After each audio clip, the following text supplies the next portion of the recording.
हमारे गुरु ने जो मार्गदर्शन हमें दिया, उन्होंने कहा कि कलयुग समाप्त 2000 में, 2000 से अवतार हो चुका और कलयुग जा चुका, सतयुग आ गया। चेतना के स्वरूप में है, सूक्ष्म स्वरूप में है, या मानव के स्वरूप में है? ईश्वरीय तत्व से वो उत्पन्न होगा।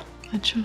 एक साधु के मुंह से, एक ज्ञानी के मुख से हम निकलेंगे सद्विचारों के रूप में, सुमति से उत्पन्न होगा कल्कि। भगवान कल्कि किस तरह से इस पाप को कम करने वाले हैं? क्या जब वो पूरी तरह से अपने चरम पे अपनी शक्तियों का प्रयोग करेंगे तो ये टेंशन्स जो देशों में आ रही, ये सब कम हो जाएगी, लोगों के आचरण सुधर जाएंगे? किस तरह से होगा ये? भगवान कल्कि अवतार आके उसी रूप में, उसी की जैसी शक्ति है, जैसा छद्म रूप बनाकर वो आया है, तमराज किल्विस के आदमी जैसे आएंगे, शक्तिमान उसी हिसाब से जाएगा।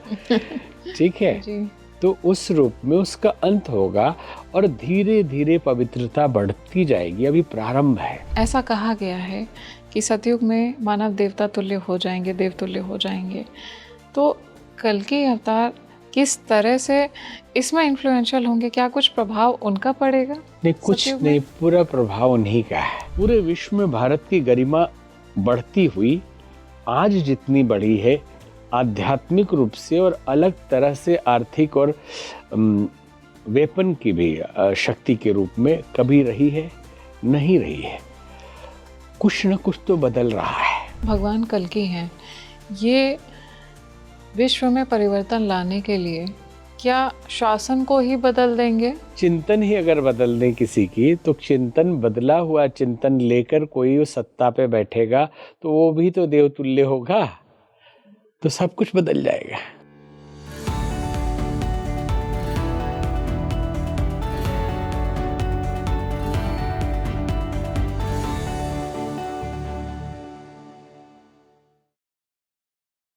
भगवान कल्कि क्या अवतरित हो चुके हैं? भविष्य मालिका में क्या कुछ कहा गया है भगवान कल्कि के अवतरण के बारे में?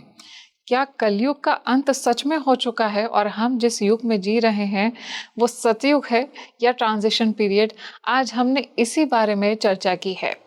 हाय फ्रेंड्स, आप देख रहे हैं स्पीकिंग ट्री पॉडकास्ट और मैं हूं आपके साथ आपकी सही यात्री माधवी। मैं सजेस्ट करूंगी आप इस पॉडकास्ट को बिल्कुल अंत तक देखिए, क्योंकि आज हम ये जानने वाले हैं कि भगवान कल्कि का क्या कुछ प्रभाव पड़ने वाला है, कब सतयुग आने वाला है, क्या हम जिस पीरियड में चल रहे हैं वो सतयुग ही है, और क्या कुछ टेक्नोलॉजिकल एडवांसमेंट होने वाले हैं देश और विश्व पर, भगवान कल्कि का क्या प्रभाव देखने को मिलेगा। आज इस डिस्कशन पर हमारे साथ जुड़े हुए हैं रिनाउंड स्पिरिचुअल गुरु महामंडलेश्वर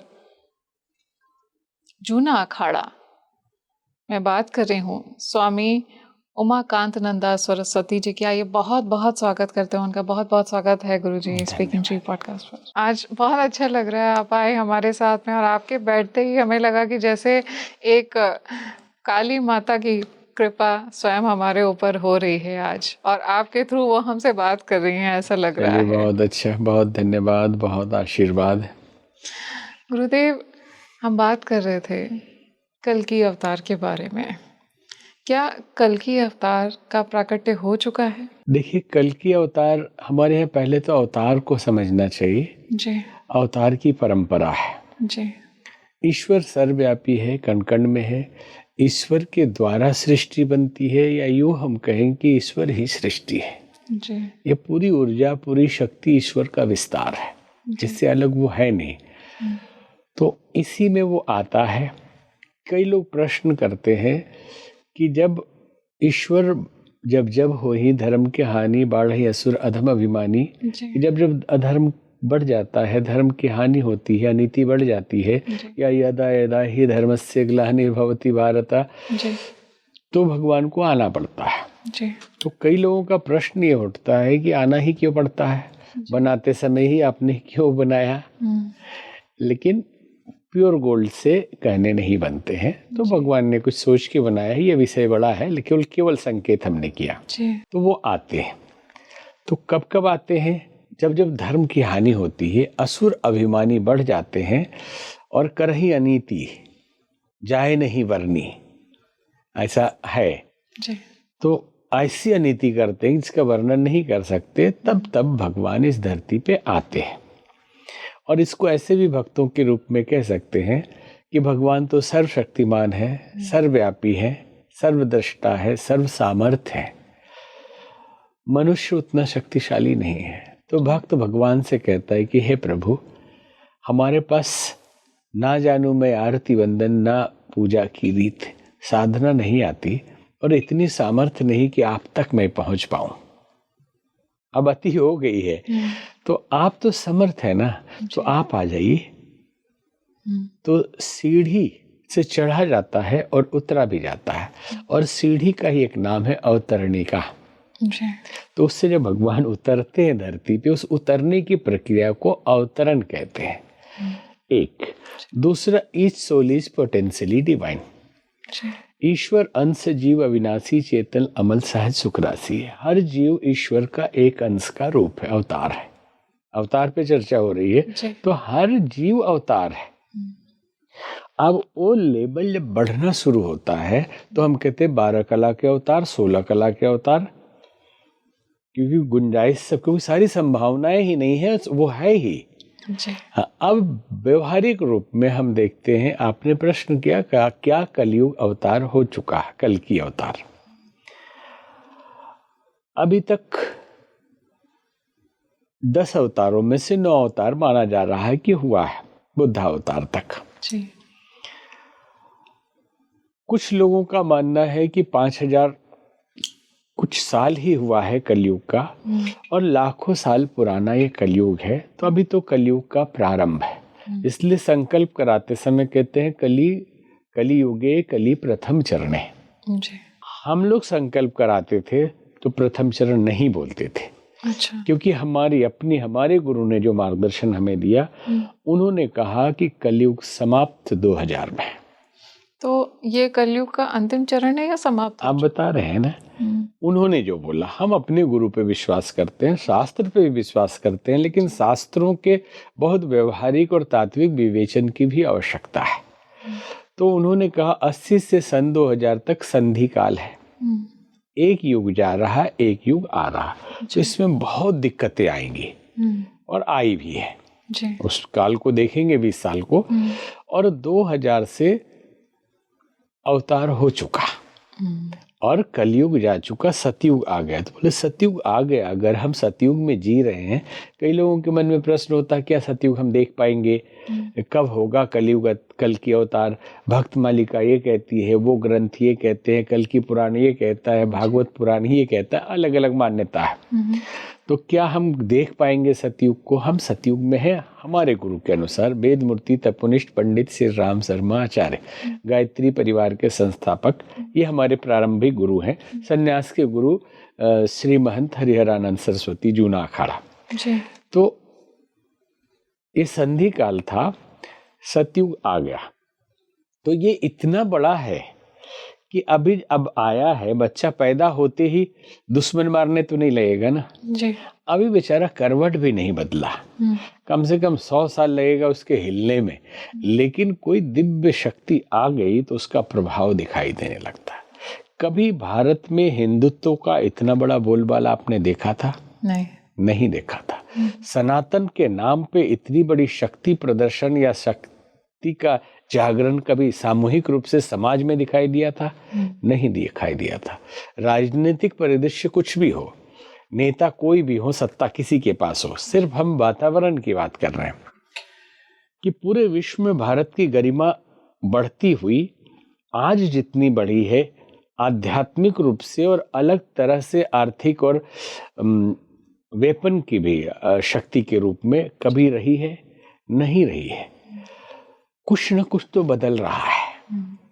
हमने एक आर्टिकल लिखा था 2014 के जनवरी में, इलेक्शन से पहले जी। उसमें भी पूरा वर्णन था भविष्यवाणियों का। फिर इलेक्शन के बाद भी लिखा था, बहुत अंदर नहीं जा रहा, केवल संकेत कर रहे हैं। तो उसका हेडिंग लिखा था, क्योंकि मैगजीन हमारी एडिटर हम है शाश्वत ज्योति, तो उसमें लिखा था सत्ता ही नहीं ब्रह्मांडीय चेतना का परिवर्तन। ये जो सत्ता बदली है, लोग खुश हैं, पक्ष विपक्ष सब खुश थे 14 में, बाद में भले ही हंगामा करने लगे जी। तो केवल सत्ता नहीं बदली है, ब्रह्मांड की चेतना बदल रही है। जैसे मनुष्य की अपनी कुंडलिनी होती है, वैसे ही पूरे ब्रह्मांड की भी कुंडलिनी है। अच्छा। और उसकी जागृति का समय है। वो जाग रहा, जब आदमी की कुंडलिनी जगती है तो उसे ज्ञान मिलता है, शक्ति मिलती है। जब ब्रह्मांड की कुंडलिनी जगती है तो वातावरण में वो शक्तियां आने लगती है, लोगों को लाभ मिलने लगता है। वो भी एक शरीर है विराट, और अनंत कोटि तो सूर्य है, अनंत तो ब्रह्मांड है, अभी ढूंढ ही नहीं पा रहे हैं। प्रश्न था कि क्या कल की अवतार हो चुका है? 5000 कुछ साल गिनती के हिसाब से, लेकिन भविष्य मालिका को भी अगर ध्यान दे तो कहते हैं कि नहीं, बीत चुका है, अब होने वाला है। और कुछ लोग कहते हैं कि हो चुका है, और हम भी कहते हैं कि हो चुका है, सन 2000 में ही हो चुका है, कि अब तो वो आंख भी खोलने की स्थिति में है। लेकिन हमारा दृष्टिकोण अलग है।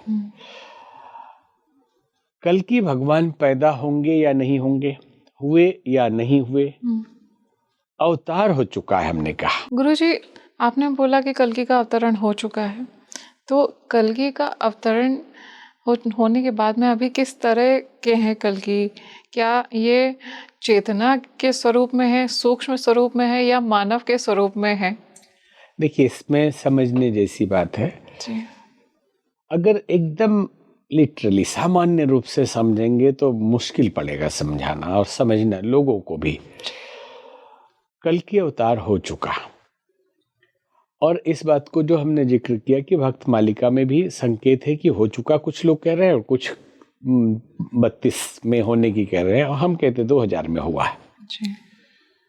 तो जो कल्कि अवतार का स्वरूप बताया गया है पुराणों में, वो वर्णन ये है कि संभल में उनका जन्म होगा, विष्णु यश के नाम के पिता होंगे और सुमति नाम की माता होंगी। पहला प्रश्न तो ये उठता है कि कौन सा संभल? भारत में क्या कोई एक स्थान है संभल? ठीक है, तो वो उड़ीसा वाला संभलपुर है, या यूपी वाला संभल है, अथवा हिमालय में 4 डायमेंशन में ज्ञानगंज और तवांग मठ जैसे कोई स्थान है जो संभल है? जो कल्कि पिक्चर में आपने फिल्म में देखा होगा, वो उसी टाइप का उन्होंने वर्णन किया है। और इस विषय पे काफी शोध हुए। हिटलर ने भी अपने तरीके से ये शोध करवाया था। अच्छा। हाँ जी, आप खोज लेंगे, यूट्यूब में भी आजकल मिल जाएगा।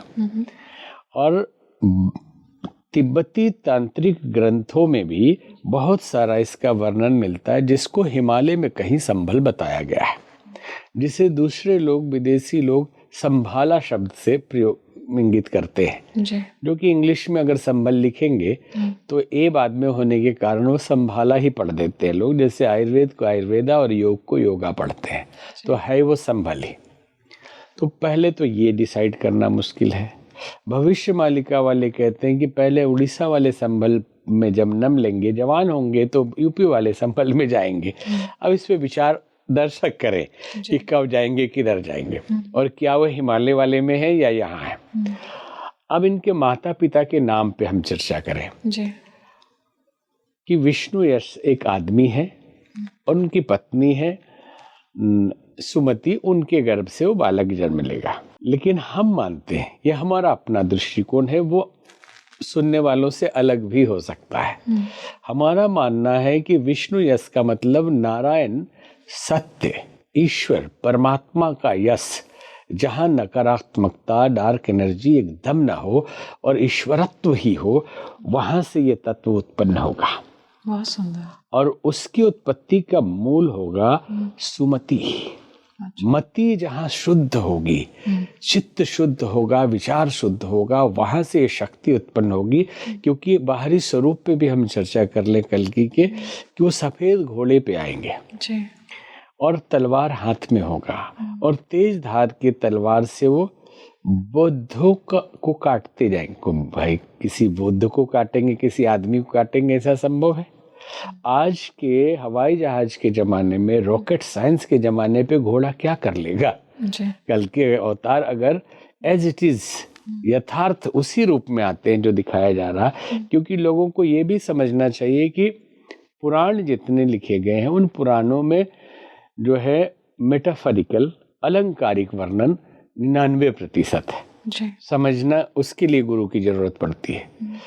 सीधे सीधे आप अगर मान लेंगे तो भ्रम में पड़ जाएंगे जी। कि जैसे कि किसी का सिर कटता है और हाथी का सिर लग जाता है गणेश जी का, तो बड़ी मुश्किल पड़ जाएगा इसमें। तो ठीक यहाँ भी आपको तात्विक दृष्टि से ही समझने की जरूरत है कि कल्कि अवतार घोड़ा पे आएंगे, कैसे आएंगे भाई मिसाइल के जमाने में, और तलवार लेके क्या कर लेंगे, नहीं कर पाएंगे।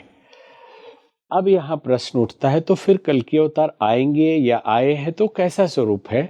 अगर जन्म नहीं लेंगे तो शरीर नहीं होगा तो फिर क्या होगा? तो क्या गुरुदेव आपने जैसा अभी हम बात कर रहे थे ऑफ द कैमरा, सूक्ष्म स्वरूप में आएंगे कल्कि?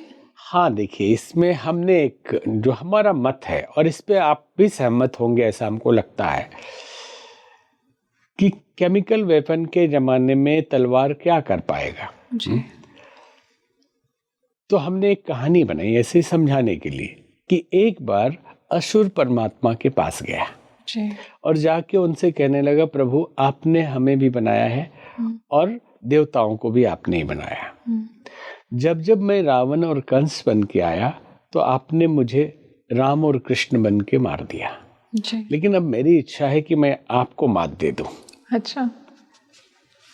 तो मैं अब आदमी के रूप में, जीव के रूप में नहीं आने वाला, मैं सूक्ष्म रूप में जाऊंगा और सबके मन में समा जाऊंगा। अच्छा। शरीर आदमी का होगा लेकिन बुद्धि हमारी होगी, राक्षस की होगी। स्वार्थ, घृणा, कलह, निंदा, संकीर्णता, ये हर अच्छे से अच्छे आदमी में भी दिखाई देने लगेगी। तो आप किसे मारेंगे? आपने सृष्टि बनाई है, आपको सृष्टि से प्रेम है, तो आप सबको मारेंगे तब सृष्टि को आप साफ कर पाएंगे, क्लीन कर पाएंगे?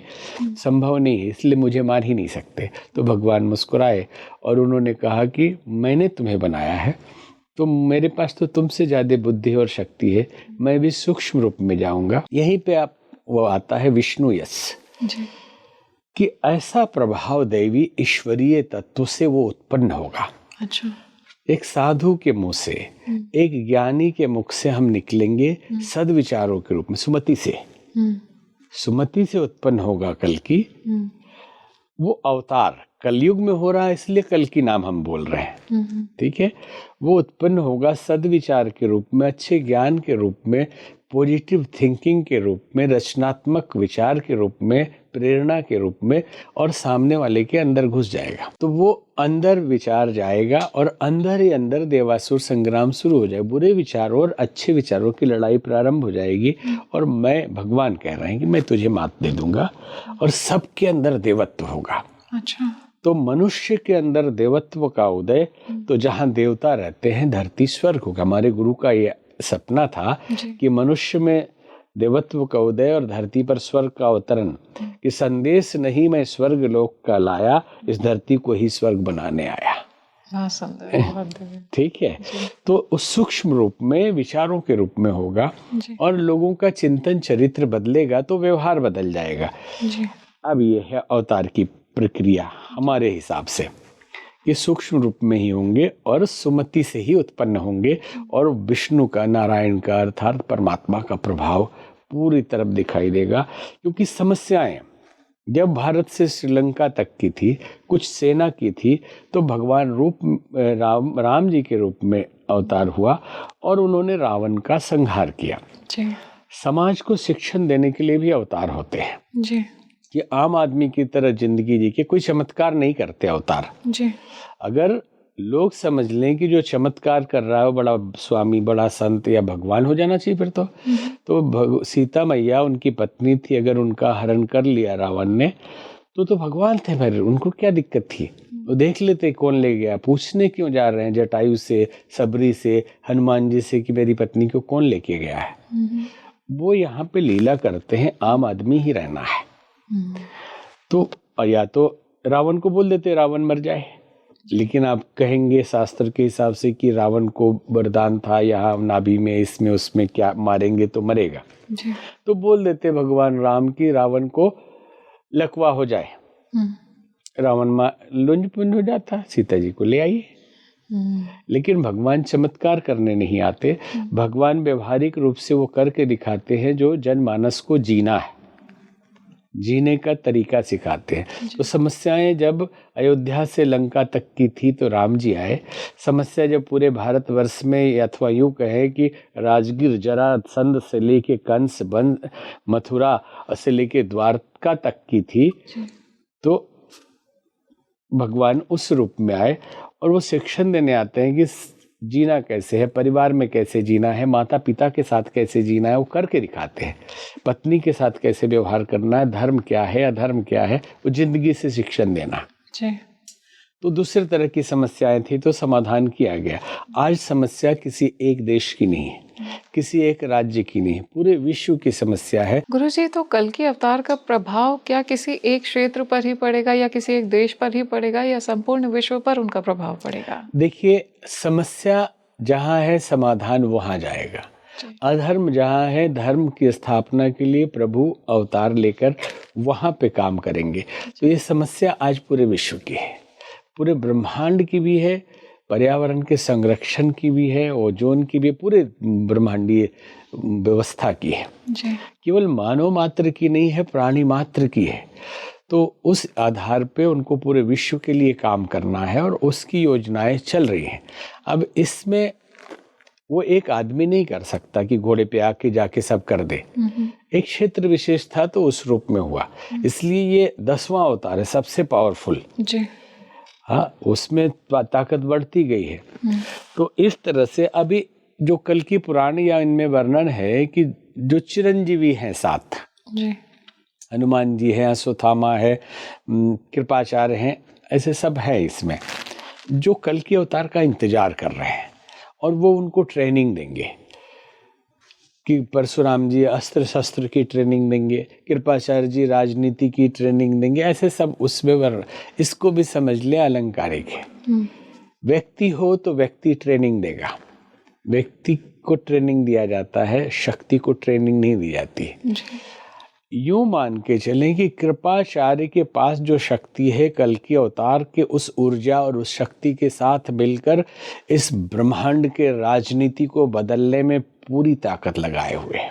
अच्छा, विश्व के लिए क्या कल्याणकारी होना चाहिए वो मति बदल देंगे, सत्ता में उसी को रखेंगे जो उपयोगी है, जन कल्याणी व्यक्ति है, कल्याण पात्रता जिसके पास है वही सत्ता में किसी भी देश में बैठेगा, ज्यादा दिन तक नहीं रह पाएगा।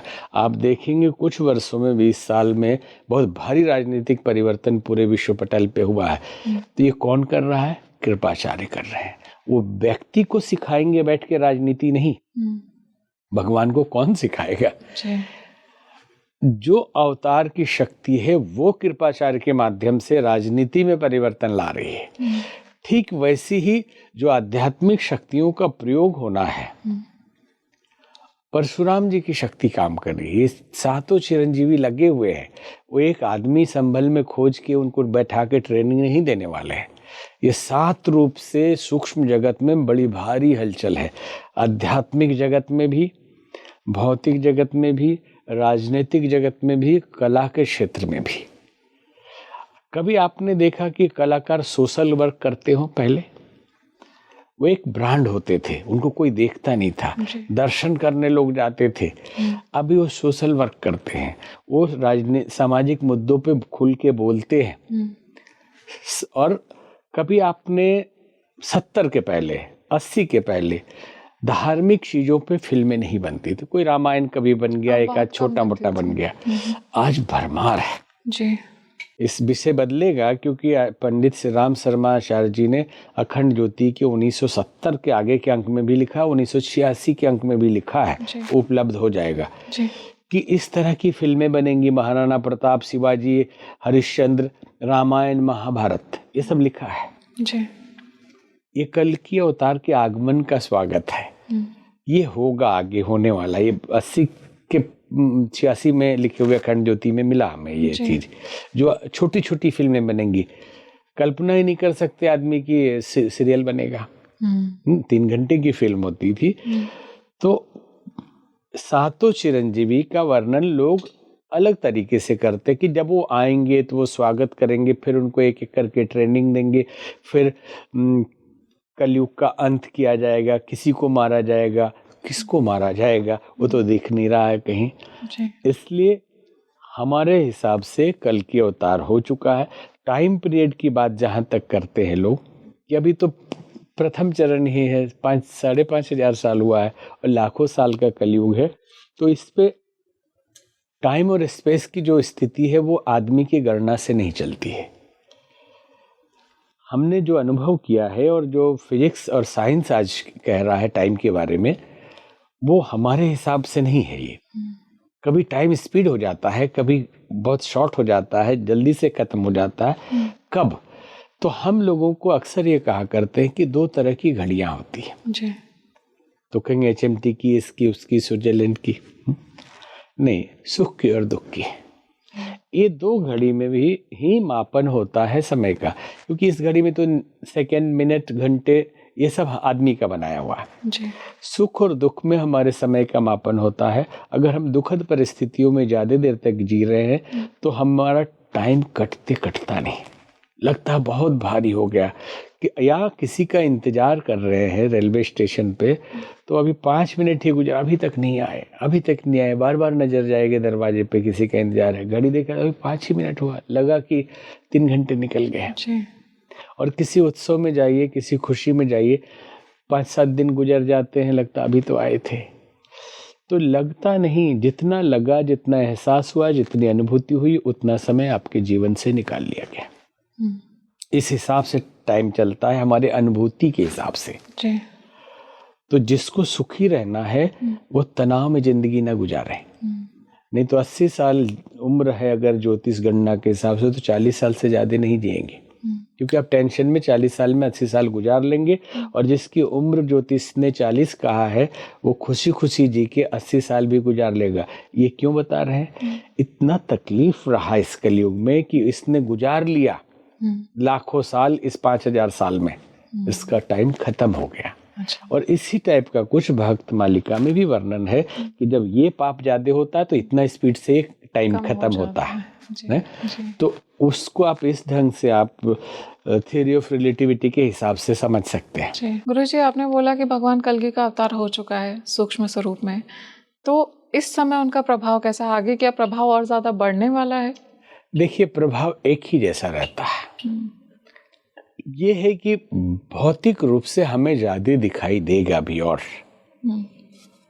कारण ये है कि अभी आसुरी शक्तियां ज्यादा दिखाई दे रही हैं जी, लेकिन इतनी है कि धीरे धीरे घट रही हैं, तो प्रभाव ज्यादा ऐसा महसूस होगा क्योंकि सात्विकता ज्यादा दिखने लगेगी। वो कार्य तो एक साथ एक फोर्स में पूरी शक्ति से कर रहे हैं जी। वो अवतार अपने कार्य में कहीं भी कम ज्यादा वाला खेल नहीं है, और प्रकट नहीं होंगे, वो है, वो अलग से नहीं प्रकट होने वाले हैं। आप एहसास करिए तो अभी आप एक एक घटनाओं को समाज के देखना शुरू करेंगे। अभी कहेंगे इतना हो रहा है, यहाँ हो रहा है, वहाँ समाज में दुर्घटनाएं घट रही है। तो नजरुल ने एक गीत लिखा था, उसका 4 लाइन बंगला में है। माँ भया, डरिए नहीं, डरिए नहीं, ए तो दिन बुझिया जागिलो भारतेर प्राण। इतने दिन सोने के बाद भारत का प्राण जाग गया है। सजीव होइया उठिया छे शोशान गौरस्थान, शमशान और मंदिर जिंदा हो गए हैं। उठिया छे हलाहल उठबे अमृत देरी नहीं आर। ये विष ऊपर आ गया है समुद्र मंथन का, अमृत आने ही वाला है, देर नहीं है। तो हम तो कहते हैं कि अब हलाहल भी जा रहा है, दिखना कम है, अभी कम दिख रहा है क्योंकि बच्चा है। वो बच्चा का इतना भारी प्रभाव, उठ के खड़ा होगा तो क्या करेगा। ठीक है गुरुजी, आपने बोला कि सतयुग का समय अभी चल रहा है, कलयुग का अंत हो चुका है। तो अगर पाप को देखा जाए या ऐसे आचरण को देखा जाए जिसमें ये पाप बढ़ता हुआ देखा जा रहा है, हर दिन क्राइम बढ़ रहे हैं, तो ऐसे में सतयुग का प्रभाव क्या अभी पूरी तरह से शुरू नहीं हुआ है? नहीं, बच्चा है ना, वो एकदम छोटा है, अभी बेचारा हिला भी नहीं है ठीक से, आंख भी नहीं खोला है। एक दूसरा, इसको अगर बहुत बौद्धिक दृष्टि से समझे क्राइम को बढ़ना, जनसंख्या कम होती है तो क्राइम कम दिखाई देता है। अगर जहाँ पे 4 लाख की जनसंख्या हो वहाँ पे क्राइम आपको, जैसे मॉरिशस है 12 लाख की जनसंख्या, क्राइम ही नहीं है। जी। कहीं छोटे मोटे चोरी की घटना कभी घट गई, कोई गन लेके कोई पुलिस वाला नहीं घूमता वहाँ। ठीक है। जहाँ 140 करोड़ जनसंख्या है तो आप उसका रेशियो भी बढ़ाइएगा, सात्विकता का भी और क्राइम का भी। जी। ये दोनों अपने आप बढ़ जाएंगे, ये घटेंगे नहीं। और क्राइम पहले कम होता था, आज ज्यादा हो रहा है, ऐसा मान ले रहे हैं। पहले दिखाई कम देता था, आज क्योंकि आज सोशल मीडिया है, आज न्यूज चैनल्स है, तुरंत अब किसी गांव में क्या हो रहा है पहले कौन जानता था। एक गांव से दूसरे गांव में आदमी भी रहते हैं, उस बहुत पहले पुराने जमाने की बात कह रहे हैं जी। तो पता नहीं चलता था। कुत्ते की भौंकने की आवाज आती थी, ऐसा हमने पढ़ा एक दार्शनिक का आर्टिकल, तो अंदाजा लगता था कि उस पार भी कुछ लोग रहते होंगे, कुत्ता है अगर उधर तो आदमी भी हो सकते हैं। और आज तो पूरा विश्व एक गांव का एक परिवार, एक घर जैसा जी रहा है। आप घर में हाथ में आप पूरी दुनिया लेके घूम रहे हैं मोबाइल के अंदर। तो उस जमाने में कम क्राइम होता था, ये कैसे बोल सकते। आज देख पाने के साधन अधिक हैं, इसलिए हमें दिख रहा है ज्यादा। गुरुजी, इतनी उथल पुथल चल रही है दुनिया में, वर्ल्ड वॉर की भी स्थिति बनी हुई देखी जा सकती है, तो ऐसे में सतयुग का समय आपने बोला कि ये चल रहा है, फिर भी हम पाप का एग्जिस्टेंस देख रहे हैं। भगवान कल्कि किस तरह से इस पाप को कम करने वाले हैं? क्या जब वो पूरी तरह से अपने चरम पे अपनी शक्तियों का प्रयोग करेंगे तो ये टेंशन्स जो देशों में आ रही है ये सब कम हो जाएगी, लोगों के आचरण सुधर जाएंगे? किस तरह से होगा ये? देखिए, कभी भी किसी भी युग में पाप नहीं था ऐसा नहीं, कम या ज्यादा होता है जी। भगवान राम के त्रेता युग में भी रावण था जी। वहां भी कालनेमी था, वहां भी इंद्र जैसे भी वेश बदल के साधु बन के जाते थे जी। तो पाप कम था? नहीं था, था। भगवान कृष्ण के समय में भी अगर देखेंगे, महाभारत काल में है, आज अगर कोई पत्नी को दाव पे लगा दे जुए पे तो अरेस्ट हो जाएगा। वहां धर्मराज ही जुए पे पत्नी को लगा रहे हैं, तो पाप कम था? नहीं था। हम भ्रम में हैं, हम सोचते हैं कि पीछे के लोग ठीक थे। आज से 10 साल पहले वालों से पूछते तो बोलते हमारे 20 साल पहले सब ठीक था, अब गड़बड़ हो रहा है। उनके पहले वाले 50 साल पहले वाले ठीक थे, उनसे पूछते तो बोले हमारे पहले ठीक था, आज का समय खराब है। हमेशा से मानव की आदत है कि वर्तमान को दोष दे और पुरानी चीज़ों में से अच्छा निकाल ले और उस पर खुश होता रहे। ठीक है, तो भगवान जो है, कल्कि भगवान है। आपने कहा कि कैसे पाप कम हो जाएगा? पाप और पुण्य होता कहाँ है?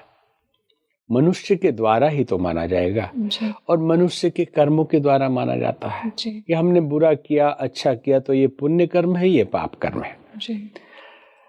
और कर्म हाथ और पैर करते हैं, इनको इंस्ट्रक्शन कौन देता है, आदेश कौन देता है? विचार, हमारी बुद्धि। बुद्धि खराब रहेगी तो कर्म जो करेंगे वो पाप कर्म माना जाएगा, और बुद्धि ठीक रहेगी तो हम शुभ कर्म करेंगे। तो बुद्धि में बैठे हुए कल्कि को भगवान कल्कि अवतार आके उसी रूप में, उसी की जैसी शक्ति है, जैसा छद्म रूप बनाकर वो आया है। तमराज किल्विस के आदमी जैसे आएंगे, शक्तिमान उसी हिसाब से जाएगा। ठीक है, तो उस रूप में उसका अंत होगा और धीरे धीरे पवित्रता बढ़ती जाएगी। अभी प्रारंभ है, अभी तो हमने कहा करवट भी नहीं बदला है जी। क्योंकि लाखों साल का है, तो अभी तो पैदा हुआ केवल उसका प्रभाव है कि उत्सव मनाया जा रहा है कि घर में बच्चा आ गया। तो घर में बच्चा आ गया तो क्या वो अभी पिता बनने के लायक है? अभी तो बड़ा होगा, फिर उसकी शादी होगी, या बच्ची है तो माँ बनने के लायक है? नहीं है ना। अभी अब वो खुद नहीं कुछ उत्पन्न कर सकता है, लेकिन उसके आने की खुशी तो दिखाई देने लगती है। ठीक। तो गुरुजी, आपने बोला कि अभी प्रारंभ है, अपने चरम पे होंगे तो कैसा होगा? जैसा कि हमने कहा कि शुभ कर्मों को ही हम पुण्य कर्म कहते हैं और अशुभ कर्मों को ही पाप कर्म कहते हैं। और हमारे चिंतन से हमारे कर्म होते हैं और आसुरी शक्तियां कल की छद्म रूप से विचारों के रूप में, कुविचारों के रूप में मन में बैठ गई हैं, तो उसके लिए सद्विचार के रूप में प्रभु आ रहे हैं। आज पूरे विश्व की समस्याएं हैं जिस पे हम चर्चा कर रहे थे, वो परिवार की समस्या हो, पति पत्नी की समस्या हो, घरेलू समस्याएं हो, गांव की समस्या हो, राज्य स्तर की हो, राष्ट्रीय, अंतर्राष्ट्रीय, ग्लोबल, विश्व स्तरीय समस्या हो, सबके पीछे मानव के चिंतन की विकृति है, जिसके लिए कहा गया है यज्ञ शास्त्र में, अचिंत्य चिंतना जाता अयोग्या शरणा सता फलतः रोग शोक आरती कलह कलेश नासजम। जो नहीं सोचना चाहिए वो इंसान सोच रहा है, परिणाम स्वरूप जो नहीं करना चाहिए वो कर रहा है, और उसका दुष्परिणाम वो भोग रहा है। कल की अवतार के प्रभाव से जब चित्त ही शुद्ध हो जाएगा, माता ही सुमति है, तो सबके अंदर सुमति आएगी, और सुमति आ गई, सद्बुद्धि आ गई, तो कर्म भी शुभ होंगे, तो पुण्य कर्म होंगे। तो सब जगह जो राम राज्य की कल्पना करते हैं ना, कि कहीं परस्पर सब प्रीति, सब जगह कहीं वहाँ पे दैहिक दैविक भौतिक तापा, राम राज काहू नहीं व्यापा, वो स्थिति आएगी। और चेतना का स्तर बदल रहा है, मनुष्य की चेतना पर श्री अरविंदो ने इस पे बहुत काम किया, और विकासवाद के उस सिद्धांत से थोड़ा अलग इन्होंने कहा कि मानव से अति मानव हो जाएगा आदमी सतयुग में, सामान्य मानव नहीं होगा।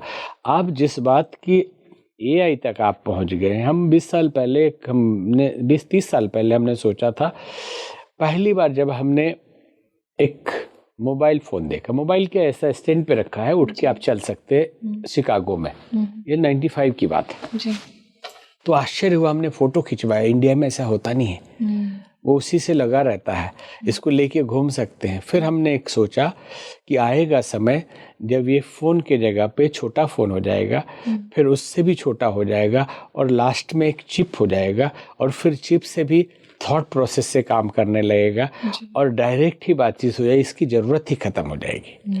फिर गाड़ी पे भी हमने विचार किया उसी समय कि उड़ने वाली गाड़ियाँ बनेगी, क्योंकि जितने सड़क है उसके तुलना में गाड़ियों का प्रोडक्शन हर कंपनी के द्वारा बहुत ज़्यादा है। जिस स्पीड से सड़कें बन रही हैं, गाड़ियां उससे ज़्यादा बनती हैं, और सबको सड़क पे जाना है, तो सब थोड़े दिन में ठप हो जाएगा। तो साइकिल से चलेंगे, कितना साइकिल से चलेंगे। फिर बनेगा उड़ने वाली गाड़ियां बनेंगी, छोटी छोटी कारें बनेंगी, एम्बुलेंस और पुलिस के लिए उपयोग की जाएंगी, और फिर उससे भी दिक्कत आने लगेगी, एयर ट्रैफिक होने लगेगा। फिर छोटी छोटी गाड़ियां बनेंगी, 2 सीटर 3 सीटर का प्रचलन होगा। जब धीरे धीरे अब छोटे 4 सीटर प्लेन भारत में लोग खरीदने लग रहे हैं, प्राइवेट, 1-2 लोगों ने उद्घाटन हमसे करवाया अभी, तो उससे भी ट्रैफिक होने लगेगा। तो फिर 1 सीटर होगा, फिर उसमें भी दिक्कत होगी, तो एक बेल्ट बनाया जाएगा जिसमें बटन दबाइए, आप उड़ जाइए और अपने छत पे उतर जाइए। फिर सामान कैसे लेके जाएंगे, ये दिक्कत आएगी। फिर उससे भी एडवांस हो जाएगा, तो आप एनर्जी में कन्वर्ट हो सकते हैं, ये सिस्टम आ जाएगा। अच्छा, हाँ, ये हमारी परिकल्पना है जो होगा आगे का आने वाला समय। हाँ, ये हम 30 साल पहले सोचा था, और जिस हिसाब से स्पीड से ये पकड़ रहा है, ये होगा जरूर। भले ही हमारी एक सोच है ये। आप क्या कहेंगे, अभी बोलेंगे अमेरिका जाना है, तो अभी इच्छा मात्र से आप अमेरिका पहुंच जाएंगे। न सामान लेके जाना है, सामान लोग पहुंचा देंगे, जो आजकल पोर्टल से सब चल रहा है। अब सामान खरीद के लाने की जरूरत नहीं है, हर चीज सामान मोबाइल पे ऑर्डर करते आता है, ढोने की जरूरत नहीं, उड़ के चली जाइए आप खुद। तो ये क्या गुरुदेव सूक्ष्म शरीर से पॉसिबल होगा कि नहीं, ये क्या है, हम जो मानते हैं कि चेतना का स्तर इतना, साइंस के द्वारा भी मान ले, या आध्यात्मिक शक्तियों का प्रयोग करना साइंस सीख जाएगा। शब्द अलग अलग दिए, चीज वही है। अभी जो AI आप कर रहे हैं, ये प्रयोग पहले होते रहे हैं, वो दूसरे रूप में। भाई जहाज उड़ जा रहा है, जहाज आपका छोटा हो जा रहा है, 2 आदमी के लिए छोटा सा हो जा रहा है, बड़े बहुत आदमी के लिए बड़ा हो जा रहा है। तो ये सब टेक्नोलॉजी उस समय थी। तो जैसे मान लीजिए आप गए अमेरिका, आपको भूख लग गई और वहाँ का खाना पसंद नहीं, या कपड़ा बदलना है, तो जाएंगे कैसे? बोले अभी आते हैं, 2 मिनट में आप अपने घर में हैं। और अध्यात्म शास्त्र कहता है कि सूक्ष्म शरीर से जब आप ट्रेवल करते हैं, तो 1 मिनट में 10,000 किलोमीटर ट्रेवल कर सकते हैं। सच में? हाँ, ये हमारे गुरु ने वर्णन किया है कि हम सूक्ष्म शरीर से इतना ट्रेवल करेंगे। इसलिए और भी है लोग, ऋषि मुनि ऐसे। गुरुदेव, अभी आपने बात किया कि मानव महामानव बन जाएंगे। आपने श्री अरबिंदो जो की भी बात की है कि ऐसा कहा गया है कि सतयुग में मानव देवता तुल्य हो जाएंगे, देवतुल्य हो जाएंगे। तो कल्कि अवतार किस तरह से इसमें इन्फ्लुएंशियल होंगे? क्या कुछ प्रभाव उनका पड़ेगा?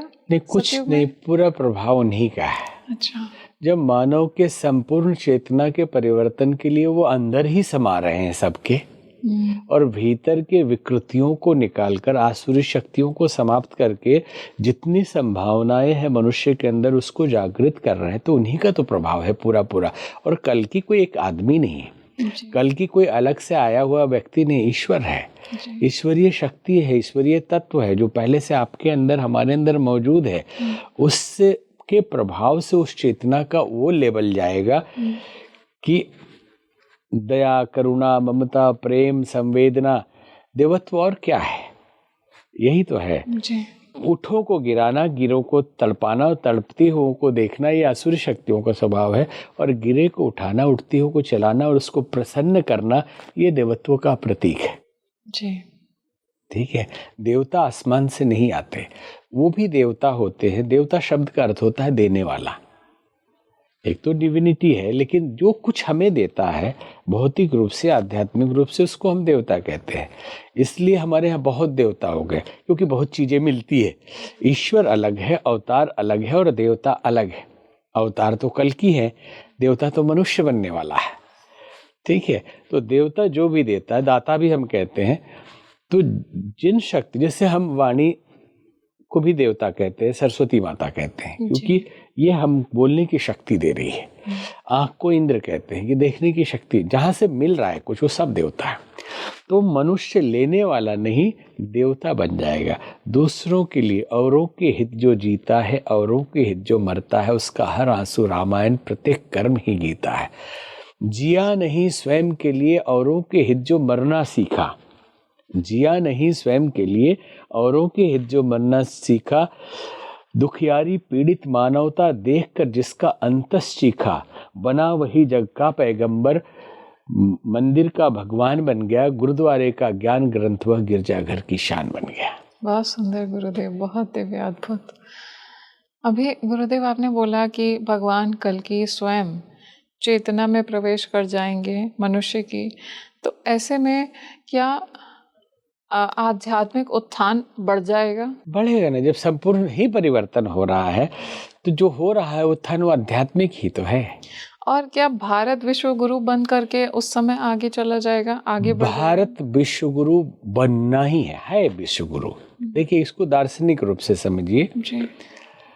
गुरु ज्ञान के क्षेत्र में जो अग्रगण्य हो उसको कहा जाता है जी। पैसा, रुपया, भौतिक संपदा से गुरु नहीं कहा जाता है। उसको समृद्ध कह सकते हैं, शक्तिशाली देश कह सकते हैं, लेकिन गुरु कैसे कहेंगे?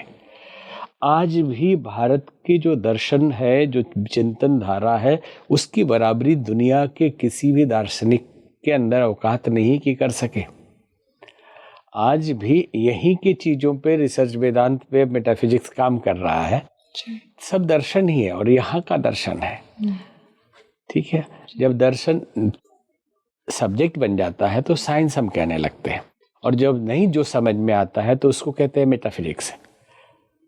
ये तत्व मीमांसा है, ये अभी समझ से परे है। समझ में आ गया तो एक सब्जेक्ट बना देते हैं। शुरू में वो आर्ट्स सब्जेक्ट में रहता है, बाद में साइंस का दर्जा दे देते हैं। इसलिए पहले मैथमेटिक्स से भी एमए करने वाले को एमए कहा जाता था, फिजिक्स से भी एमएससी करने वाले को एमए कहा जाता था, अब एमएससी हो गया वो। ठीक है।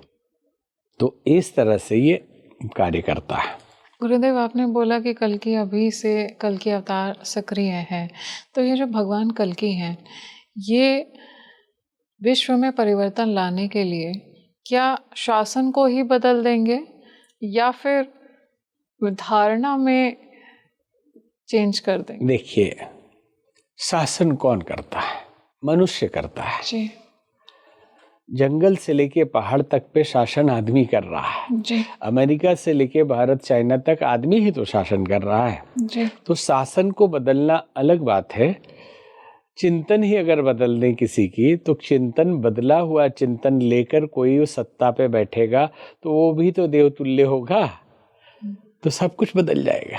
गुरुदेव, एक जिज्ञासा आई मेरे मन में कि जो आज का मनुष्य है, आजकल लोगों को बहुत कुछ फील हो रहा है, एंग्जाइटी हो रही है, स्ट्रेस हो रहा है। कुछ ऐसे लोग हैं जिनको वैराग्य भाव उनके अंदर में आ रहा है। उन्हें ऐसा लग रहा है कि कहीं ना कहीं ईश्वर की तरफ उनका झुकाव, उनका प्रेम बढ़ता हुआ देखा जा रहा है। परमात्मा की तरफ वो खुद को ज़्यादा जुड़ा हुआ महसूस कर रहे हैं। तो क्या ये कल्कि भगवान का ही असर माना एकदम जाए? उसी का प्रभाव मानेंगे।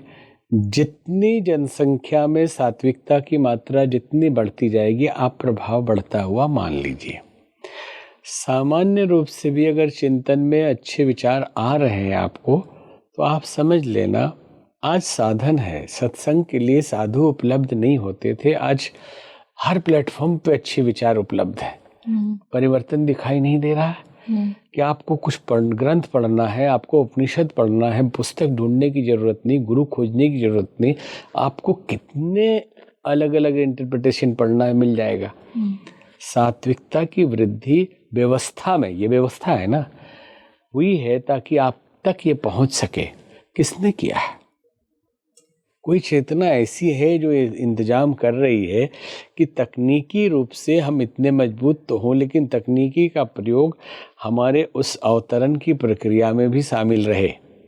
चिंतन धारा को बदलने के लिए, सात्विकता के लिए धार्मिक ग्रंथों और धार्मिक विचारों, ऋषियों के विचार दर्शन को जन जन के मन में पहुंचाने के लिए मोबाइल के अंदर से घुस के अंदर में घुस रहा है दिमाग में। तो गुरुदेव, आज का जो मनुष्य है, जो अलग अलग तरह के विकारों से पीड़ित है और क्राइम कर रहा है, कहीं ना कहीं नेगेटिविटी उसके अंदर भर गई है,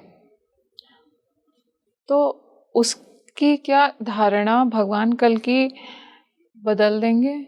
या ये मैं कहूँ कि उसने, क्योंकि पाप का चरम आ जाएगा तो ऐसे मनुष्यों का अंत निश्चित हो जाएगा? देखिए, इस संसार में कोई ऐसा नहीं जिसका अंत नहीं होना है, वो पापी हो या पुण्यात्मा हो। शरीर तो सबका जाना है जी। और सब आत्मा है और सब दिव्य है। जो गलत भी कर रहा है वो भी दिव्य आत्मा ही है, लेकिन अभ्यास गलत है, कर्म गलत है, तो कर्म का प्रभाव होता है और उसका फल भी मिलता है। लेकिन कल्कि अवतार की जहाँ तक हमारी अपनी मान्यता है कि सदचिंतन अच्छे लोगों में देने की जरूरत क्या है। जो निकृष्ट हैं, जो गिरे हुए हैं, जो पतित हैं, उन्हीं को तो सद्बुद्धि की जरूरत है अधिक जी। तो वो उनके ऊपर अधिक काम करेंगे ना। तो गुरुदेव, सतयुग जैसा समय आने वाला है। आपने बोला कि ये सतयुग चल रहा है, लेकिन जब सतयुग चरम पे होगा तो पाप कम हो जाएगा। पाप किस तरह से कम होगा कि उसका परसेंटेज एकदम 1:99 हो जाए, पाप और पुण्य का? देखिए, लोग सत्कर्म करने लगेंगे, सबका स्वभाव अच्छा हो जाएगा, बीमारियां भी कम होने लगेंगी, पूर्ण आयु जीने लगेंगे। 100 साल के लिए मनुष्य के लिए कहा गया है। और गुण दोष से सृष्टि की रचना हुई है, इसलिए पाप और पुण्य दोनों तो ईश्वर का ही है बनाया हुआ। जैसे आप ये मान के चल सकते हैं कि किसी ने प्रश्न किया कि जब असुर को मारने के लिए भगवान आते हैं तो बनाया ही क्यों? असुर ही नहीं बनाना चाहिए था, नेगेटिव एनर्जी नहीं होनी चाहिए थी। तो अगर ये नहीं होगा तो इस सृष्टि चल ही नहीं पाएगी। सिस्टम से चलते से बहुत आसानी से संक्षेप में समझे कि एक गाड़ी है, गाड़ी को चलाने के लिए 3 चीज़ों की ज़रूरत होती है। एक्सीलेटर है, ब्रेक है और ड्राइवर है। तो हम कह दें कि ब्रेक जो है बार बार गाड़ी को रोकता है, ब्रेक ही ना हो तो कितना अच्छा है, रोकने की ज़रूरत ही नहीं पड़ेगी, गाड़ी चल जाएगी तो चली ही जाएगी। और आप ऊपर उड़ेंगे तो उड़ ही जाएंगे अगर गुरुत्वाकर्षण। रोकने की शक्ति ही डार्क एनर्जी हम कह सकते हैं, लेकिन ये बुरी नहीं है, इसी को शिव कहा जाता है। रोक के बैलेंस करे जो जी। रोकने के लिए भी तो ज़रूरत है। और हम मान लेते हैं जो रोका जा रहा है ठीक इसी तरह से आप एक एटम के अंदर इलेक्ट्रॉन, प्रोटॉन, न्यूट्रॉन है, तो ये तीनों को हम देख सकते हैं कि उसमें भी एक्सीलरेटर है, ब्रेक है और एक कंट्रोलर बैलेंस करने वाला है। जी। ठीक है, ये इलेक्ट्रॉन गति दे रहा है, स्पीड में है, एक वेट है। जो प्रोटॉन है वो वजन है, न्यूक्लियस में है, मतलब वो नेगेटिव है, उसको रोके हुए है, और वो बैलेंस कर रहा है जो पॉजिट्रॉन है, जो न्यूट्रॉन जो है। तो इसी को ब्रह्मा विष्णु महेश भी कह सकते हैं। धन्यवाद गुरुदेव, आप आए और इतनी सारी बातें बताई। आई एम श्योर जिस तरह से मुझे नहीं पता था कि भगवान कल्कि किस तरह से मानव चेतना में प्रवेश करने वाले हैं और कैसे परिवर्तन होने वाला है, वैसे ही ऑडियंस को भी बहुत कुछ नया जानने को मिला है आपके माध्यम से। और ऐसा लगा कि जैसे ईश्वर ने स्वयं आपके माध्यम से यहाँ पर बताया है कि मैं हूँ, और सतयुग जैसा समय अब हमारे सामने प्रकट होने वाला है या हो चुका है। बहुत बहुत धन्यवाद गुरुदेव। बहुत धन्यवाद, आशीर्वाद। दोस्तों, आज हमने इस डिस्कशन में जाना कि क्या भगवान कल्कि एक फिजिकल फॉर्म में है या वो किसी अन्य सूक्ष्म स्वरूप में इस समय है और पूरी सृष्टि में संचालन कर रहे हैं, बैलेंस बना रहे हैं। किस तरह से वो मानव चेतना को प्रभावित कर रहे हैं, आज हमने इस पर भी जाना। और आप मुझे कमेंट सेक्शन में ज़रूर बताइएगा कि गुरुजी की कौन सी ऐसी बात थी जो आपको बहुत पसंद आई, जिससे आपने बहुत ज़्यादा कनेक्ट फील किया है। इस वीडियो को ज़्यादा से ज़्यादा लाइक, शेयर और सब्सक्राइब करिए, खुद भी देखिए, अपने परिवार वालों को भी दिखाइए, और इसी तरह से हमें अपना प्यार देते रहिए, मुस्कुराते रहिए, खुश रहिए, अपनों में खुशियाँ बांटते रहिए। आज के लिए अपनी सही यात्री माधवी को दीजिए इजाज़त। नमस्कार।